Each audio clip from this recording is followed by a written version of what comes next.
In today's video, I'm going to teach you how to do a strike-through in DocuSign. Whether you're preparing a contract or making edits to a document, using a strike-through can be a straightforward way to indicate changes directly within your document.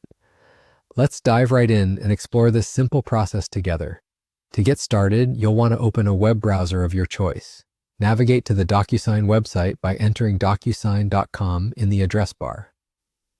Once the page loads, look for the Login button, which is usually at the top right corner of the screen. Click on it, and you'll be prompted to enter your login credentials. If you use DocuSign frequently, you might already have an account, but if you're new, you'll need to sign up for one. Do ensure that your login details are ready to avoid any delays as we proceed.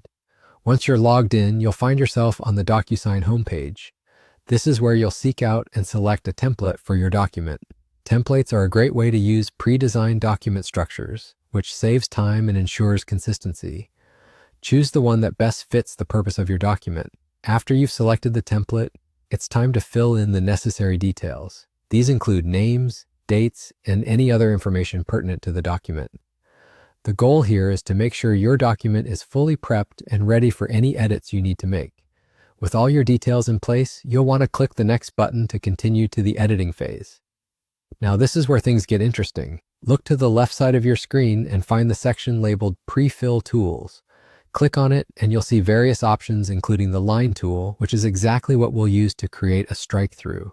When you're ready, select the line tool. You'll then use this tool to manually draw a line over any text that you wish to strike through on your document.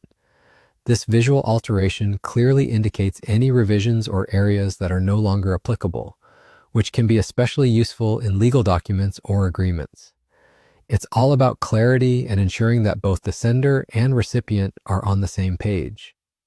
Finally, with your strike-through lines in place, take a moment to review the entire document. Make sure that the edits are correct and that the strike-throughs don't cover more text than intended. Once everything looks good, you're ready to move forward with your document confidently. And there you have it. You've now successfully applied a strike-through to your document in DocuSign. This simple yet effective tool can make a world of difference in how you manage document drafts and communicate changes. Thanks for joining me today, and I hope this tutorial makes your DocuSign experience even more efficient.